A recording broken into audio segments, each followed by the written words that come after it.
नमस्कार, मैं डॉक्टर किशोर कुमार आप सभी को इंटरनेशनल डे ऑफ बुक्स के लिए बधाई ज्ञापित करता हूं। माना जाता है शिक्षा, ज्ञान और विवेक, एजुकेशन, नॉलेज एंड विजडम यदि हमारे पास मौजूद है तो हम दुनिया की किसी भी समस्या का समाधान निकालने में सक्षम हैं। इन तीनों को प्राप्त करने का सर्वश्रेष्ठ माध्यम है किताबें, बुक्स।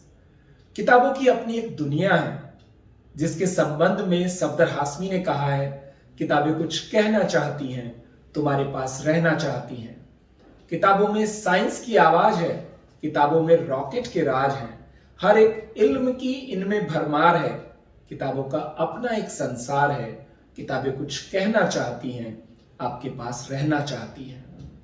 स्वामी विवेकानंद ने भी कहा है, books are infinite in number and time is too short. Therefore, the secret of knowledge is to take what is essential. यानी कि हमारे पास समय बहुत कम है और किताबें बहुत ज्यादा हैं, तो हमें सही किताब का चयन करने का तरीका आना चाहिए। इसका दो तरीके हो सकते हैं।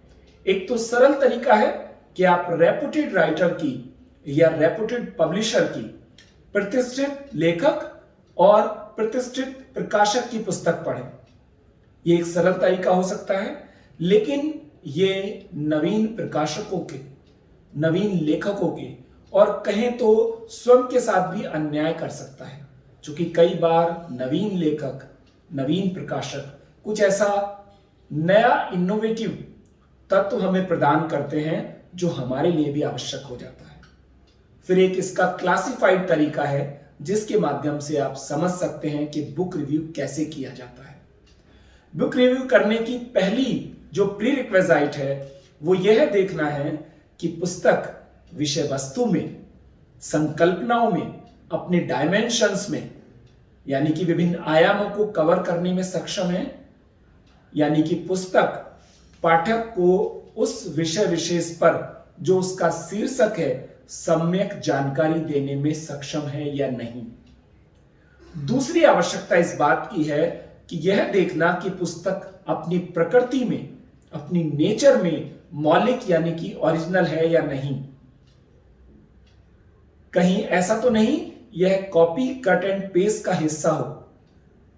और इसके साथ साथ यह भी देखना है कि पुस्तक में किस हद तक प्राइमरी सोर्सेस का इस्तेमाल या उसका उल्लेख किया गया है। तीसरी आवश्यकता होती है भाषा की। लेखक ने भाषा सरल रखी है या परिष्कृत। दोनों भाषाओं के साथ कोई भी दिक्कत नहीं है, लेकिन पाठक को यह निश्चित करना है कि वो किस भाषा में ज्ञान को प्राप्त करना चाहता है। यदि भाषा परिष्कृत है और पाठक को सरल भाषा की आदत है तो उसे कई बार शब्दकोश यानी कि डिक्शनरी की हेल्प की आवश्यकता महसूस होगी। अगली आवश्यकता इस बात की है कि पुस्तक को ऑब्जेक्टिवली लिखा गया है या सब्जेक्टिवली, यानी कि ऑब्जेक्टिविटी और सब्जेक्टिविटी के ध्यान से पुस्तक को देखने की आवश्यकता है। ऑब्जेक्टिव यानी कि वस्तुनिष्ठता का मतलब होता है कि पुस्तक वैज्ञानिक तरीके से, तार्किक तरीके से, सम्यक तरीके से, व्यापक तरीके से कंटेंट पर सही जानकारी प्रदान करती है या नहीं। कई बार लेखक अपने पूर्वाग्रहों से, अपनी धर्म से, अपनी जाति से, अपने संप्रदाय से, अपने लिंग से प्रभावित होकर तथ्यों को तोड़ मरोड़ कर प्रस्तुत कर देता है। इस बात का ध्यान रखना भी पाठक के लिए आवश्यक हो जाता है। अगली आवश्यकता है क्या पुस्तक किसी आइडियोलॉजी से, किसी विचारधारा से या किसी स्कूल ऑफ थॉट से तो प्रभावित नहीं है। लेखक किसी आइडियोलॉजी और स्कूल ऑफ थॉट का फॉलोअर तो नहीं है, जैसे लेफ्टिस्ट अप्रोच, जैसे राइटिस्ट अप्रोच।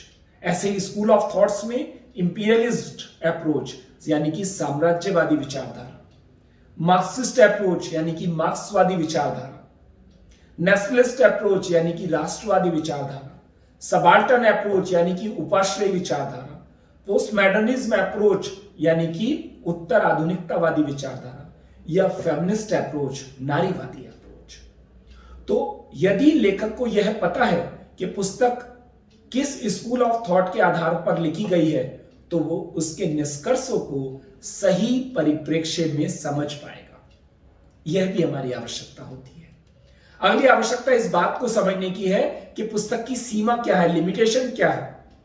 यानी कि पुस्तक में कोई फोटोग्राफ, कोई टेबल, कोई इंडेक्स जोड़ देने की आवश्यकता है, या कोई ऐसा कंटेंट जो छूट गया है यदि उसमें शामिल कर दिया जाता तो पुस्तक और बेहतर हो पाती। अगली चीज देखने की जो है वो है कि पुस्तक में इंडेक्स और बिब्लियोग्राफी सही तरीके से मेंशन है। इंडेक्स का फायदा यह होता है, हम यदि किसी शब्द को, किसी व्यक्ति को, किसी संकल्पना को देखना चाहें तो इंडेक्स यानी कि अनुक्रमणिका में शब्दों के आधार पर उनके पेज नंबर मेंशन रहते हैं, जिससे हम आसानी से किसी विषय वस्तु को उसमें देख सकते हैं। संदर्भिका या संदर्भों का भी अपना एक फायदा होता है। संदर्भ किताब को प्रमाणिक भी करते हैं, और एक और चीज जो दिखाते हैं पाठक को, वो देते हैं कि किसी विषय पर, किसी कंटेंट पर कोई पाठक यदि बेहतर जानकारी चाह रहा है तो फर्दर रीडिंग के लिए उसे क्या पढ़ना चाहिए। यह भी किताब की एक महत्वपूर्ण उपलब्धि होती है।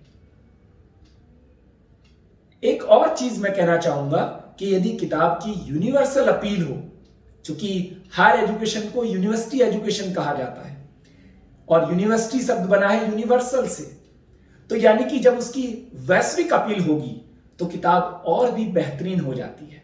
यह भी देखने की आवश्यकता है।